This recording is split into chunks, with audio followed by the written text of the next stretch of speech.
আমার নয়নে ভাসে আরবের ছবি,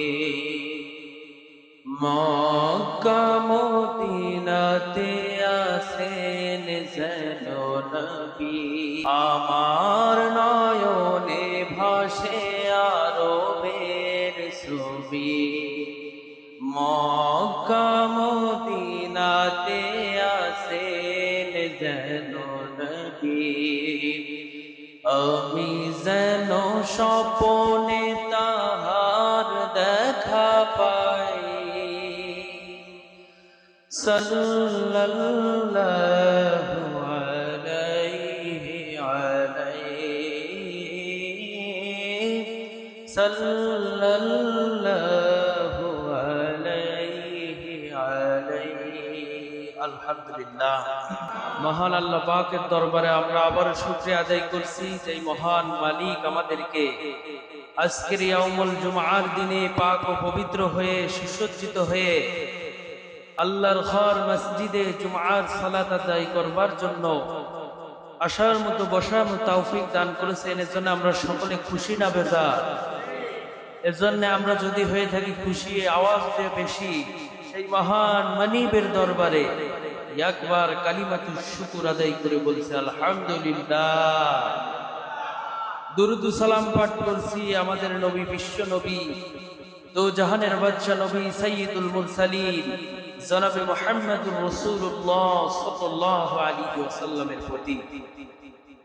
আল্লাহ রাব্বুল আলামিন তার রাসূল সাল্লাল্লাহু আলাইহি ওয়াসাল্লাম তাকে যে বার্তা দিয়ে দুনিয়াতে পাঠালেন, যে কিতাব তার নাম হচ্ছে কোরআন শরীফ, কথা বলুন ঠিক কিনা? এই কোরআন শরীফ আল্লাহ তাআলা তার রাসূলের উপরে একটি নাই, দুইটা নাই, 23টা বছর ধরে তার রাসূলের উপরে নাযিল করেছেন, কথা বলুন ঠিক কিনা? এই কোরআনের দাওয়াত পাওয়ার পর আল্লাহর হাবিব সাল্লাল্লাহু আলাইহি ওয়াসাল্লাম যখন তায়েফে ময়দানে কোরআনের প্রচার যখন শুরু করলেন, আল্লাহ রাসূল সাল্লাল্লাহু আলাইহি ওয়াসাল্লাম এই কোরআনের হক কথা বলার কারণে রক্তাক্ত হয়েছে। তায়েফে পাথর নিক্ষেপ করে তার এক একটা পাথরের আঘাতে ফিনকি দিয়ে রক্তাক্ত হয়ে গেছে, কথা বলুন ঠিক কিনা? রক্তে লাল হয়ে গেছে, গোটা শরীর রক্তে জমাট বেঁধে গেছে, জুতোর সাথে রক্তগুলো লেগে গেছে, কথা বলুন ঠিক কিনা? আল্লাহ রাসূল দাঁত ভেঙেছেন, কষ্টের পরে কষ্ট তিনি সহ্য করে গেছেন, কথা বলুন ঠিক কিনা? তারপরও বিশ্বনবী সাল্লাল্লাহু আলাইহি ওয়াসাল্লাম কারোর জন্য লানতের বদদোয়া করেন নাই, কথা বলুন ঠিক কিনা? বিশ্বনবী বলছেন, আমি বিশ্বনবী লানত করার জন্য দুনিয়াতে আসি নাই। এই জমিনে যেহেতু আমার রক্ত স্পর্শ করেছে, এই জমিনে একদিন দেখতে পারবা আল্লাহর দিন কায়েম হয়ে গেছে, বলেন আলহামদুলিল্লাহ। আমরা সেই রাসূলের উম্মত হতে পেরেছি, আমরা কত বড় ভাগ্যবান হয়েছি। বিশ্বনবী সাল্লাল্লাহু আলাইহি ওয়াসাল্লামের উম্মত হতে পেরে আমরা যে ভাগ্যবান হয়েছি, এর চাইতে বড় ভাগ্য মুসলমানদের আর হতে পারে?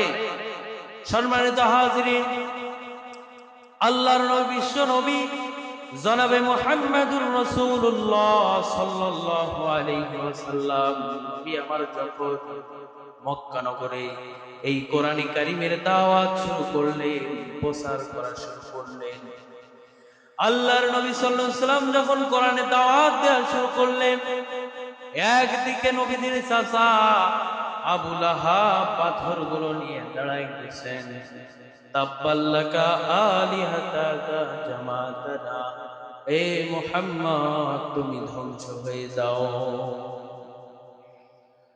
দেখুন, এই কোরআনের প্রচার করতে গিয়ে আল্লাহ রাসূল সাল্লাল্লাহু আলাইহি ওয়াসাল্লামের চাচাই তার দুশমন ছিল, কথা বলুন ঠিক কিনা? দেখবেন একটা মানুষ যদি ভালো হয়, তার বাড়ির ভিতরে তার ঘরের লোকই তাকে শত্রুতা করে, কথা বলুন ঠিক কিনা? তাব্বাল্লাকা আলিহাতানা জামাতানা, এ মুহাম্মদ তুমি ধ্বংস হয়ে যাও। জোরে বলেন নাউযুবিল্লাহ। নবী আমার ডাক দিয়ে বলেন, চাচা গো, ও চাচা আবু লাহাব, আমি আমার জবান দিয়ে যতগুলো কথা বলেছি, কখনো কি মিথ্যা কথা আমার জবান থেকে শুনেছেন নাকি? ওই সময় শুধু আবু লাহাব না, গোষ্ঠীর সকল মানুষ এক জায়গায় একত্রিত হয়ে ডাক দিয়ে বলেন, মুহাম্মদ তুমি কখনো মিথ্যা কথা বলো নাই। জোরে বলেন সুবহানাল্লাহ। আল্লাহ রাসূল সাল্লাল্লাহু আলাইহি ওয়াসাল্লাম তিনি ছিলেন সত্যবাদী, কথা বলুন ঠিক কিনা? তিনি ছিলেন মহাচরিত্রের অধিকারী। এই যে আবুল আহাব, শুধু না, আবুল আহাবের স্ত্রী উম্মে জামিল ও রাসূল সাল্লাল্লাহু আলাইহি ওয়াসাল্লামের দুশমন। কথা বলুন ঠিক না? কোরআন তেলাওয়াত করছে রাসূল সাল্লাল্লাহু আলাইহি ওয়াসাল্লাম, কোরআনের দাওয়াত দিচ্ছেন। আবুল আহাবের স্ত্রী উম্মে জামিল গ্রামের ভিতরে গিয়ে বলছেন, তোমরা এদিকে কি করো? ওইদিকে ওই যে আব্দুল্লাহর বেটা মুহাম্মদ পাগল হয়ে গেছে। বলেন নাউজুবিল্লাহ। মুহাম্মদ পাগল হয়ে গেছে। ওই কোন ধর্মের মধ্যে মানুষদেরকে নিয়ে যাচ্ছে, আর যে কিতাব সে তেলাওয়াত করছে, পড়তেছে, ওটাও তার বানানো পদ্য। বলেন নাউজুবিল্লাহ।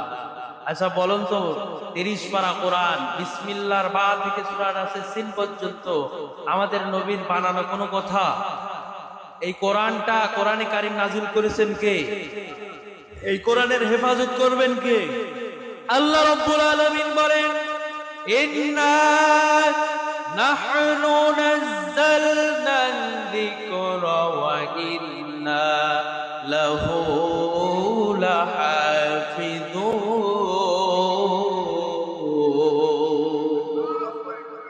আল্লাহ রাব্বুল আলামিন বলেন, জিকিরের আরেকটা নাম হচ্ছে কোরআন।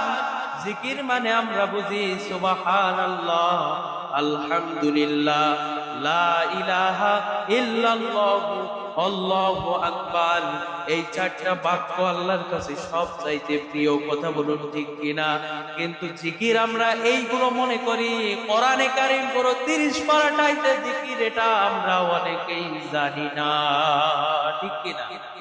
আল্লাহ রাব্বুল আলামিন বলছেন, এই যে কোরআন, এই যে জিকির, কোরআন আমি আল্লাহ নাযিল করেছি, আর এই জিকির কোরআন আমি আল্লাহ নিজেই হেফাজতকারী। জোরে বলেন সুবহানাল্লাহ। তাহলে এখান থেকে প্রমাণ হয়ে গেল, আমরা বুঝতে পারলাম এইটা, যে কোরআনটা নাযিল করেছেন আল্লাহ, এবং কোরআনের হেফাজতের দায়িত্ব নিয়েছেন সে আল্লাহ। কথা বলুন ঠিক কিনা?